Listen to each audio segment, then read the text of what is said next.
अच्छा रुद्र जी, एक बात बताओ कि ग्लोबल वार्मिंग में एफॉरेस्टेशन और डिफॉरेस्टेशन का क्या रोल होता है?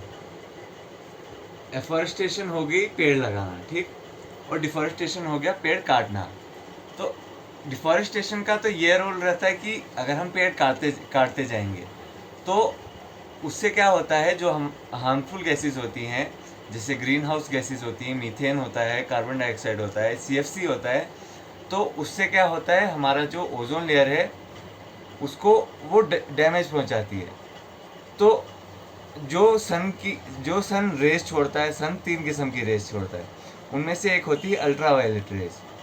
उनकी वजह से क्या होता है, अगर जो ओजोन लेयर है वो अल्ट्रा वायलेट रेस को वहीं बाहर ही रोक देती है और बाकी की रेस को अंदर आने देती है, जिससे क्या होता है, अल्ट्रा वायलेट रेस जो होती है वो बहुत हार्मफुल होती हैं।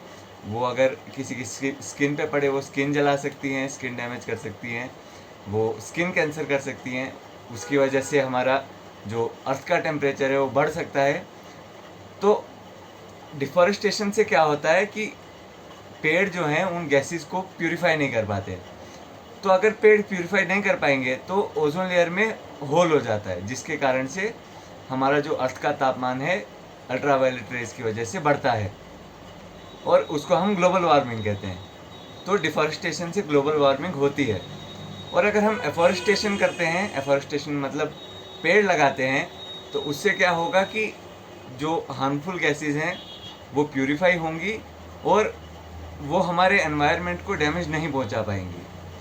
और इसमें एक पॉइंट है कि सबसे महत्वपूर्ण पॉइंट है कि अगर हम एफॉरेस्टेशन कर रहे हैं तो सबसे पहले हमें डिफॉरेस्टेशन को रोकना पड़ेगा, वेरी क्योंकि गुड। एक छोटे से पौधे को उगने में काफ़ी टाइम लगता हाँ, है, बहुत दस टाइम बीस लगता है। साल लगते हैं। सालों साल लग जाते तो हैं। जो पहले से मतलब 20 साल मतलब जो बड़ा पेड़ है उसको हम काट दे रहे हैं और छोटा पेड़ लगा रहे हैं, तो उसको भी उतना 20 साल लगेगा ना वहाँ तक पहुँचते पहुँचते। बिल्कुल।